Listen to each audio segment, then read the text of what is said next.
Does she have a call sign like the real pilots do? He said it with a small smile, half to the room, half to himself. The kind of question a man asks when he already knows the answer he wants. She heard it. Everyone heard it. The ceiling fans in the old federal courthouse building turned slowly in the August heat, and for a moment the only other sound was the soft scratch of a court reporter's fingers on keys, and then even that stopped. The woman at the respondent table did not look up immediately. She had a single manila folder in front of her on the table, and her hands rested flat on either side of it, as still as a photograph. She wore a plain navy blazer, not the navy of a uniform, just a blazer, the kind you find at the back of a closet when you need to look presentable for something that matters. No medals, no ribbons, no insignia, nothing on the lapels, nothing on the collar, nothing that would tell you anything at all about who she was, or what she had done, or how many times she had brought order out of chaos in skies where chaos could kill 40 people in the space of a breath. She was in her mid-60s. Her hair was silver gray and cut short and neat. Her posture was the kind that doesn't announce itself, doesn't perform, doesn't lean forward to be seen. It simply was. She sat with the absolute economy of someone who had learned, long ago, that stillness is not the absence of readiness. It is readiness, held in reserve. The judge had not meant the question cruelly. That was perhaps the most honest thing to say about him. He was a man managing a heavy docket in a warm courthouse in a city that had too many cases and not enough hours. And the veterans' benefits appeals on his calendar that afternoon were, to him, a matter of administrative law, of classification codes and occupational specialty designations, and the dry arithmetic of service records. He was not a cruel man, he was an impatient one, and impatience, when aimed at the wrong person, can leave a mark just as deep as cruelty ever could. Her listed occupational specialty was air traffic coordination. He had read it aloud from the record, with the same tone he might use to read a grocery list. Air traffic coordination. He had set the file down and removed his glasses, and looked at her, and then at the room, and then the question had come. Light, almost conversational. Dismissive in the way that only truly dismissive things can be, the ones that don't even bother to raise their voice. Does she have a call sign like the real pilots do? If you have ever stood in a room and felt the air change, you know what happened next. She looked up, calm gray eyes, the color of the Gulf in January, flat and deep and entirely without warmth in that particular moment. She looked at the judge the way a person looks at something they are deciding how much effort to spend on, and the answer she arrived at was, apparently, very little. She said yes. One word. Present tense. No elaboration. He waited, perhaps expecting her to explain it, to make a joke of it the way he had, to smile and soften the moment into something more comfortable for everyone involved. She did not. She said yes, and then she waited. And the quality of her waiting was not passive. It was the waiting of someone who has all the time in the world and knows it. He asked her, with the same half-smile still in place, what it was. She said it once, clearly, without performance. Irongate. And from the public gallery, in the fourth row on the left side of the courtroom, a man in a retired Navy captain's summer whites rose to his feet. He did not rise quickly. He did not rise with drama. He rose the way a man rises when he has been sitting respectfully through something he should not have had to sit respectfully through. And the moment has finally come when sitting respectfully is no longer an option. He was in his late 60s, silver-haired and broad-shouldered, and carrying in his posture the specific weight of a man who has spent decades making decisions that other people's lives depended on.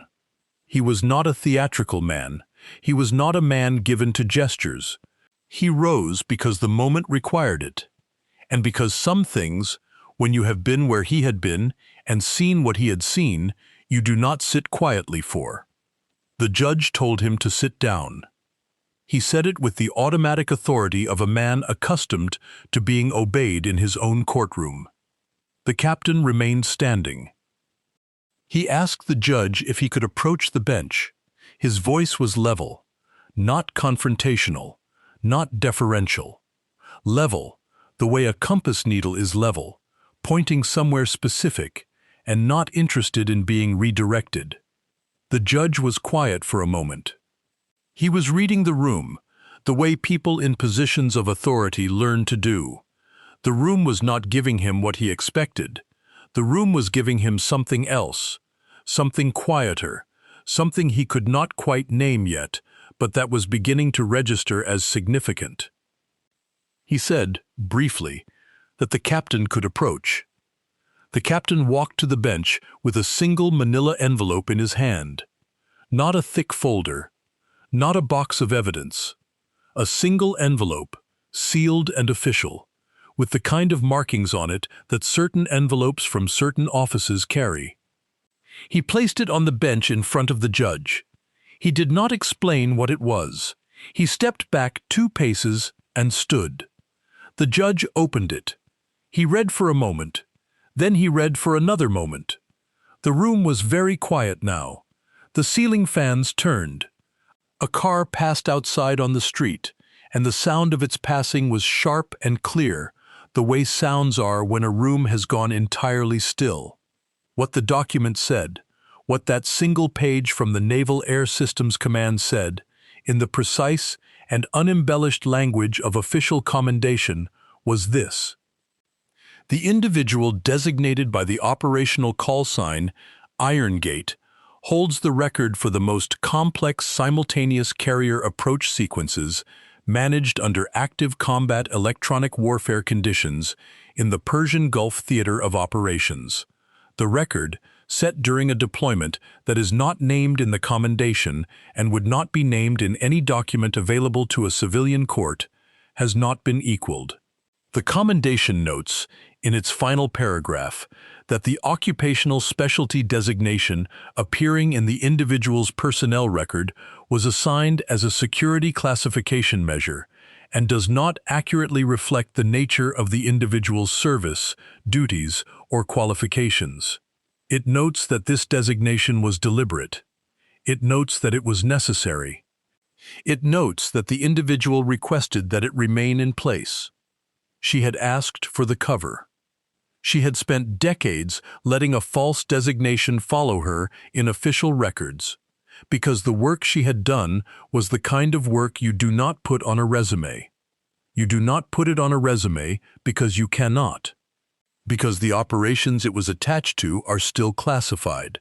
Because the systems she had worked with, the processes she had developed, the decisions she had made in real time with lives and aircraft and national security interests in the balance, belong to a category of service that the government does not discuss in open court and does not put in the public record. Her listed specialty was air traffic coordination. Her actual role, her real role, the one that the Naval Air Systems Command had seen fit to memorialize in writing, in a document that a retired Navy captain had evidently been carrying in a sealed envelope for reasons that were now becoming very clear, was something else entirely. Something that had taken years to build, years to perfect, and that had in practice meant standing at the center of controlled chaos, in the middle of carrier flight operations being actively jammed by hostile electronic warfare assets, and threading dozens of aircraft through corridors of airspace that were changing faster than most people can think, without error, without hesitation, and without any of the people watching from the outside ever fully understanding what they were watching. She had made it look like air traffic coordination. That was, in its own way, the highest compliment you could pay to the work. The judge looked up from the document. He looked at the captain, who was still standing 2 paces back from the bench. He looked at the woman at the respondent table, who had not moved, had not leaned forward, had not turned to look at the gallery or the captain or the judge. She was looking at the middle distance with the gray, level calm of someone who is waiting for an administrative proceeding to conclude. And then something else happened. From the gallery, from the rows of seats reserved for the public and for witnesses, a second person stood. She was younger, in her 30s, and she was wearing a flight suit. Not a dress uniform. A flight suit, the kind you pull on before you walk to an aircraft, the kind that carries the smell of aviation fuel and altitude and the specific exhaustion of someone who has recently been a very long way up in the air. She had clearly come directly from somewhere operational. She was standing because she had chosen to stand, and her posture in standing was not dramatic. It was simply upright, present, attentive, the posture of someone rendering a specific kind of recognition to a specific kind of person. Then a third person stood. He was older, a man in civilian clothes with the particular build and bearing of someone who had once worn a uniform and had never quite stopped wearing it on the inside. He stood in the same quiet way. No announcement, no explanation, just standing. The judge looked at the gallery. He looked at the three people standing. He looked at the woman at the respondent table. She had not moved. She was looking at the middle distance. Her hands were still flat on the table on either side of her folder. Her expression had not changed since she had spoken the word Irongate. It was a face that had decided, long ago, how it was going to conduct itself in rooms like this one, in rooms where people made assumptions, in rooms where the record did not tell the whole story, in rooms where you were asked to justify something that should not have needed justification. She had conducted herself the same way every time. She had said what needed to be said. She had let the document say the rest. And she was waiting now for the machinery of the proceeding to catch up with the facts. If stories like this mean something to you, stories of quiet service and hard-won dignity, you can help keep them coming over on Patreon. The link is right there in the description below. The judge set the document down carefully on the bench in front of him. He did not look at the plaintiff's table, where a government attorney was reviewing notes with the increasingly careful attention of a person who has realized that the legal ground they were standing on has begun to move. He did not look at the court reporter, who had resumed typing. He looked at the woman at the respondent table. He asked her, quietly, and without the half-smile now, whether there was anything else she wished to enter into the record. She looked at him, the gray eyes. The absolute stillness. She said no. Her attorney had submitted the relevant documentation. She was satisfied that the record was complete. He nodded slowly. He said that in that case he would take the matter under consideration and issue a ruling. The ruling came that same afternoon. Not the next day, not the following week. That afternoon, before the courthouse closed, before the summer light that came through the high windows on the western side of the building had moved more than a few degrees along the wall. The ruling found that the prior determination of administrative support as her occupational classification was in error, that the record as submitted was consistent with active service in a qualified operational capacity, and that the benefits determination should be revised accordingly. It found, further, that the delay in resolving the matter, a matter that had been under appeal for 14 months, was attributable to a misclassification in the original record, and not to any deficiency in the claimant's documentation or service history. It noted, in language that was dry and measured and entirely without the kind of drama that the afternoon had contained, that the record as corrected reflects service of an exceptional and classified nature. Exceptional and classified.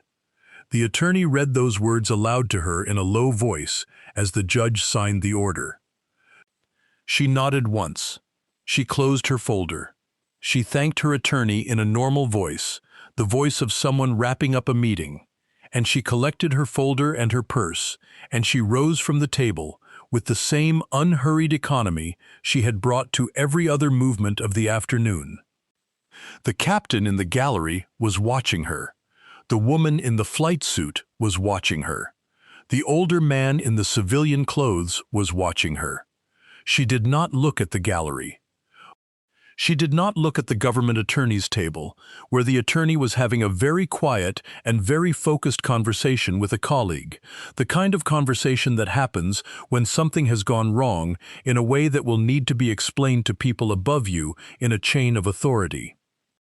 She walked to the door of the courtroom. The bailiff held it. She thanked him the way you thank someone who has done you a courtesy. She walked out. The door closed behind her. In the hallway outside the courtroom, the marble floors carried the sound of her footsteps, and then did not. There was a bench against the wall near the elevator bank, and she sat on it for a moment and set her folder on her lap and looked at the middle distance in the empty hallway. She was thinking, perhaps, about the particular exhaustion of fighting a bureaucratic battle for 14 months. About the specific indignity of having your record misread. About the gap between what you have done and what a file says you have done, a gap that can take on a life of its own when the people reading the file have no context for what lies beneath the classification. She was thinking, perhaps, about nothing at all, about the drive home, about what she was going to make for dinner, about the small and ordinary things that have always been the reward waiting on the other side of extraordinary circumstances. The elevator arrived. She stepped in. The doors closed. She was gone before the captain had made it to the hallway. He stood for a moment at the spot where she had been. He looked down the empty hallway toward the elevator bank. He nodded once, slowly, to himself, the way a person nods when something has been resolved in the way it should have been resolved, and the resolution is satisfying even when it is also, in some measure, too late. He turned and walked toward the stairs. Behind him, in the courtroom, the afternoon's remaining cases were being called. The machinery of the court continued to turn, but the room had been changed by what had happened in it. The court reporter had been taking down proceedings for 11 years. She had heard a great deal in those 11 years. She had heard things that stayed with her and things that did not, and she had developed, in the way that people who witness the full spectrum of human behavior in professional settings develop, a fairly precise sense of when something significant has occurred. She filed her transcript that afternoon and went home and had dinner with her husband. But the name stayed with her, not the woman's real name, which was in the record and belonged to her and was not the court reporter's to carry. The other name, Irongate. It stayed with her the way certain things do, not because of what it meant operationally. She had no way to know what it meant operationally. It stayed with her because of the way the woman had said it, once, level, without apology or elaboration, as if it were simply the most accurate thing available and she had offered it as such, and the rest was the room's problem to sort out.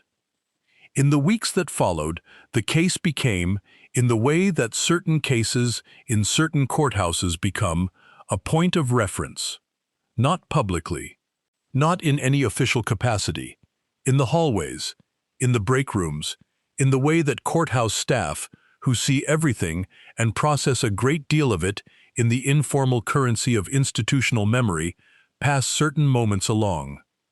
Did you hear about the Veterans Benefits case? The woman with the classified record? The retired captain who walked up to the bench? People who had been in the courtroom that afternoon described it differently.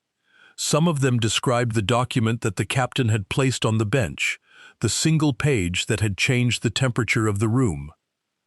Some of them described the people who had stood in the gallery, the flight suit, the civilian clothes, the quiet recognition being rendered. Some of them, the ones who had been watching most carefully, described the woman herself. The gray eyes, the stillness, the way she had said the name and then said nothing further and simply waited for the world to catch up. The government attorney who had argued the original determination filed a request for a review of the case within the week. Not because the ruling was wrong, because the determination that had led to the case had been wrong, and someone in the chain of review had either not seen the classified commendation or had not had the clearance to access it, and in either case the process had produced an outcome that it should not have produced, and the review was necessary to understand how and to prevent it from producing the same outcome for someone else. This is the work that happens quietly, after the courtroom has emptied and the decision has been entered, and the parties have gone home. The work of correcting the record, of tracing the error back to its source, of asking the questions that should have been asked 14 months earlier. And the count is still rising. Of ensuring that the next file, the next case, the next person sitting at the respondent table in a navy blazer with a single folder and a classified record and 14 months of administrative delay behind her does not have to wait 14 months to have the truth acknowledged. The review found that the security classification overlay on her occupational designation had not been flagged in the appeals processing system. It had been entered correctly at the point of original classification, years earlier, when the designation had been created as a cover. But the flag that should have directed any subsequent administrative review to the appropriate cleared personnel had not been properly linked. The record had been routed as a standard appeal. Standard appeals go to standard reviewers. Standard reviewers do not have the clearance to access the classified commendation. They see air traffic coordination. They see a benefits determination. They see a discrepancy between the listed specialty and the claimed service level. They apply the standard. The standard, in this case, was wrong. Not because the standard was badly designed, because the standard was not designed for a record like hers. Because a record like hers is not supposed to exist in a standard process. Because the entire point of the classification overlay was that it should route to a different process, a cleared process, and the routing had failed. The review noted this. It recommended a procedural correction. It recommended a review of other records with similar classification overlays to ensure that the routing failure had not produced similar errors in other cases. It recommended, in measured administrative language, that personnel involved in the initial determination receive additional training in the handling of classified occupational designations. It did not name her. It did not need to. The captain, when he was informed of the review's findings, read them carefully and set the paper down and was quiet for a moment. He had known her for 30 years. He had worked with her during a deployment that he would not discuss with anyone who did not already know about it. He had watched her work in conditions that had tested him and that had not, in any moment he had ever observed, tested her. Not visibly, not in any way that affected her output. She had been the still center of operational chaos more times than he could count, and she had been listed in the official record as an air traffic coordinator, and he had carried the sealed envelope in an inside pocket of his retired summer whites for 14 months, waiting for the moment when it would be needed. He had hoped the moment would not come. He had not been surprised when it did. He wrote her a letter, handwritten, not an email. He wrote that he had been grateful for the opportunity to be in that courtroom. He wrote that the ruling was the correct one, and had always been the correct one, and that he was sorry it had taken this long. He wrote that he hoped she was well. She wrote back, a single card, the kind you buy at a drugstore, plain with a small floral border. She wrote that she was well. She wrote that she appreciated the afternoon. She wrote that she was glad it was settled. She wrote nothing further. The woman in the flight suit, who had stood in the gallery that afternoon, was not someone who had known her personally. She was a fleet aviator who had learned about the case through the specific informal networks by which certain stories travel among people who work in certain kinds of airspace. She had taken leave to attend the hearing. She had not spoken to the woman at the respondent table before or after. She had stood because she understood, in the way that people who do a particular kind of work understand these things, what the call sign meant, what the record behind it meant, what it had cost to carry it through 14 months of administrative process without fanfare or complaint. She did not speak about it to the press. She did not post about it. She went back to her unit and her rotation and the particular demanding work of her own life. But she told one person, her commanding officer. She told him, briefly and factually, what she had witnessed. She told him the name, Irongate. She said she thought he should know it. She said she thought it was the kind of thing that should not be forgotten. He agreed. He passed it along in the way that these things get passed along. Not officially, not in a report. In conversation, in the margins of briefings, in the way that a name gets attached to what it represents and begins to travel. At a training facility in the Southeast, an instructor was running a class of junior controllers through the theory and practice of simultaneous approach management in degraded communications environments. The scenario was a simulated carrier environment with electronic warfare overlay. The students were struggling, as students in this scenario almost always struggle, with the compression of time and information and consequence. The instructor paused the simulation. He asked them if they had heard the name Irongate. Some of them had, some had not.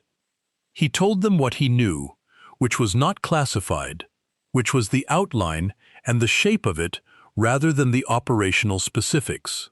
He told them that the record for simultaneous approach management under active jamming in combat conditions had been set by a controller working in circumstances that they could not fully imagine, in a deployment they could not access the details of, managing sequences of complexity that their simulation only partially approximated. He told them that this controller had been listed, for security reasons, in an administrative record as something other than what she was. He told them that she had appealed a benefits determination based on that misclassified record. He told them that she had sat in a civilian courtroom and answered a dismissive question with a single word and let the record speak for itself. He told them that the record had, in fact, spoken. The students were quiet for a moment after he finished. The simulation was paused on the screen in front of them, the radar picture frozen, a dozen aircraft stacked and vectored and waiting for resolution. One of the students asked how she had done it. Not the courtroom, the approaches, the simultaneous management under jamming. What had she done differently? The instructor said he did not know the specifics. The specifics were classified. What he knew was the outcome. The outcome was a record that had not been equaled. The outcome was aircraft recovered safely, in conditions that had not been designed for safety. The outcome was a word, a call sign, that had stood in a courtroom in the August heat and stopped a room cold. He said, "Let us run the simulation again, and think about what it would take to be the person who set that record, and let us use that thought as a guide." They ran the simulation again. They did better. This is how certain knowledge travels, in the spaces between what can be said and what cannot, in the approximations and the analogies and the names that carry more than they say. It travels in instructors who were told by instructors who were told by someone who was in the room. It travels in the careful language of what I can share and what I cannot, and in the understanding of the people receiving it that the gap between those two things is often where the most significant things live. It travels in call signs. Irongate. The name is not in any public document. It is not in the official record. The commendation that the captain placed on the judge's bench was returned to secure storage after the hearing. The ruling is in the public record, but its language is careful and measured and classified and exceptional and does not name her and does not spell out what she did. The name in the ruling is her name, her real name, which is hers, and which is not the point. The call sign is the point. Call signs are given by the people who fly with you or work alongside you in the specific demanding context of the work. They are not chosen by the person who carries them. They are earned in the particular compressed and consequential way that things in operational contexts are earned, and they reflect what the people around you have seen and what they have decided to call what they saw. A call sign is a verdict. It is the judgment of the people who know. Irongate. A gate that stops things, that holds under pressure, that does not yield to what is coming through. A gate that in military contexts carries the specific weight of access control, of the authority to permit or deny passage, of the responsibility for what does and does not come through in the moments when the volume of traffic and the urgency of circumstances and the interference of a hostile environment would overwhelm a lesser mechanism.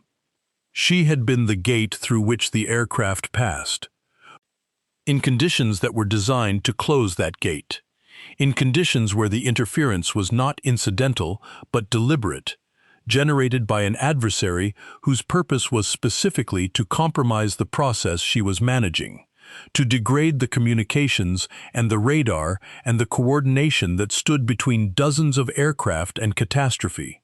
She had held in conditions where the systems were failing and the corridors were changing and the sequences were compounding faster than the automation could track. She had held because she was better than the conditions. Not marginally better, better by the margin that produces records that stand decades later.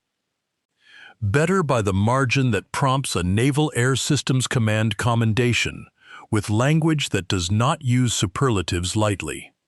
Better by the margin that causes a retired Navy captain to carry a sealed envelope in the pocket of his summer whites for 14 months on the chance that it will need to be placed on a judge's bench. She held because she had trained for it, because she had spent years building the internal processes, the mental models, the instinctive pattern recognition that allows a person to function with precision in conditions designed to prevent precision. Because she had done the work, the quiet, unglamorous, invisible work of becoming better than the environment she would be asked to operate in, long before she was ever asked to operate in it. This is the work that does not appear in records that are not classified. This is the work that produces the outcomes that appear in records that are. And this is the work that sits, invisible, behind the plain navy blazer and the single manila folder and the gray level eyes and the one word offered to a dismissive question in a warm courthouse in August. She did not need the room to understand. She did not need the judge to grasp the full weight of what he was dismissing before she corrected him. She needed only to say the word, and let what the word referred to do what it had always done. Hold. Some rooms, when something significant happens in them, retain it. Not literally, not in any physical sense. In the way that people who pass through them afterward carry a slightly different awareness of the space. In the way that the chair at the respondent table, the plain chair in the plain courtroom in the federal building, acquired in the minds of the people who were there that afternoon a particular weight. The court reporter would think about it for years. She would describe it to people who asked her about memorable moments in her career, not in terms of the legal ruling or the classified document or the people standing in the gallery. She would describe it in terms of the quality of the silence after the word was spoken. The specific texture of a room going quiet. The sense, which she said she had experienced perhaps 3 or 4 times in 11 years of proceedings, that something had just happened that was larger than the official record would be able to contain. The judge, who had not been a cruel man, but who had been, in that moment, a dismissive one, completed the rest of his docket that afternoon with the particular focused attention of a person who has been reminded that the documents in front of him are not abstractions. They are people. They are lives. They are records that are frequently, for reasons that are frequently invisible to the reader, incomplete. He was, by all accounts, a thorough and careful jurist before that afternoon. He was, by all accounts, more thorough afterward. This is not a story about a villain. It is not a story where the antagonist is a monster, where the cruelty is deliberate and sustained and relished. It is a story about a system and a moment and a word. The system is designed for the standard case. The standard case is legible. The standard case has a record that says what it means and means what it says and can be evaluated by someone who has not spent their career in the specific operational world that produced it. The system works for the standard case. She was not a standard case. She had never been a standard case. She had been, deliberately and with her own consent, encoded as a standard case, because the work she did required that the work she did not appear in the standard record. She had made the choice years earlier, when the choice had been offered to her. She had chosen the cover because the cover was what the work required. She had understood, or perhaps had not fully thought through, that the cover would follow her, that the designation would accumulate in the record. That 14 months into an appeal of a benefits determination, she would be sitting in a warm courthouse in August, being asked by a judge with a heavy docket whether she had a call sign like the real pilots do. She had understood that this moment might come, and she had prepared for it the way she prepared for everything. With the sealed envelope, with the captain, with the word, she had been ready. There is a lesson here that is not about the military specifically, and not about veterans' benefits specifically, and not about the specific circumstances of any particular proceeding in any particular courthouse. The lesson is older than all of those things and will outlast all of them. The most dangerous assumption is the one that presents itself as reasonable. The assumption that a file contains a person. The assumption that a designation captures a capability. The assumption that the absence of visible markers of significance means the absence of significance. These assumptions are dangerous, not because they are malicious, but because they are so easy, because they fit the available evidence, because they are, in the standard case, often correct. She was not the standard case. She was the woman who held the gate. New recruits in the program she had once trained in, young controllers learning to manage high-volume traffic in degraded conditions, hear the name now as part of the informal curriculum that lives alongside the official one. They hear it from instructors who heard it from instructors who were told by someone who was in the room, or who ran into someone who was in the room, or who heard the name from a fleet aviator who came back from leave and told her commanding officer that there was something he should know.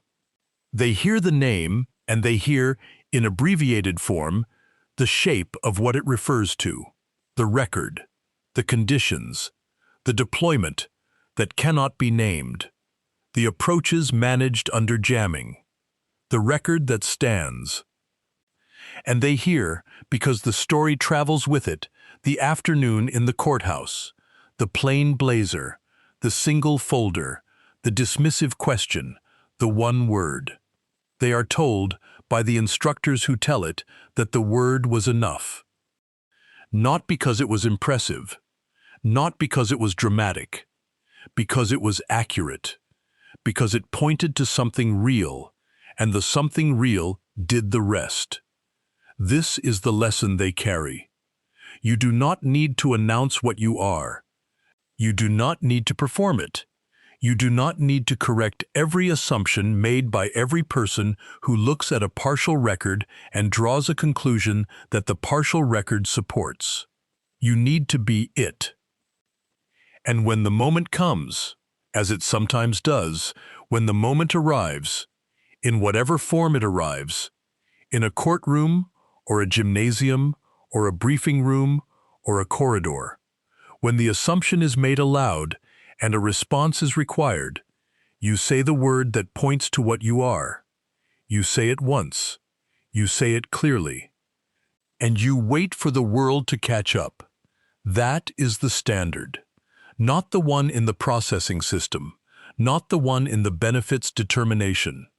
The one that was set in the Persian Gulf under combat conditions with a jamming environment and dozens of aircraft and a record that has not been equaled. Irongate. She is not in the public record. Her name belongs to her and to the official proceedings in which it was entered, and to the people who served with her and who still, in some cases, remember her call sign, the way you remember the names of landmarks. The features of a landscape you navigated by, the fixed points that told you where you were. She drove home that afternoon. She stopped for groceries. She made dinner.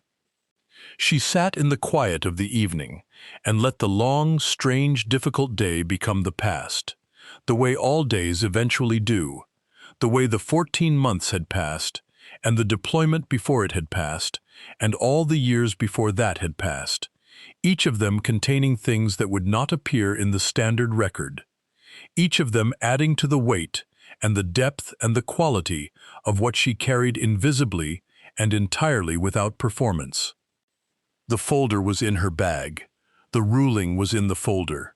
The record, corrected now, accurate now, bearing in its official language the acknowledgement that her service had been exceptional and classified, was on its way into the system. It had taken 14 months. It had taken one word. And somewhere in the institutional memory of a program that trains the people who hold the gate when the gate needs holding, a name travels still, not in official documents, not in anything that can be searched or indexed or retrieved through standard channels. In the way that the most important things travel, from one person to the next, in the space between the formal instruction and the thing that the formal instruction is trying to teach. The quiet professional does not need the room to see. She needs only to be what she is, and let the record, in time, catch up. It always does. For more stories where quiet competence humbles loud arrogance, subscribe to Old Bill's Tales. And if you would like to help me keep telling them, you will find my Patreon linked in the description below. Thank you for standing with me.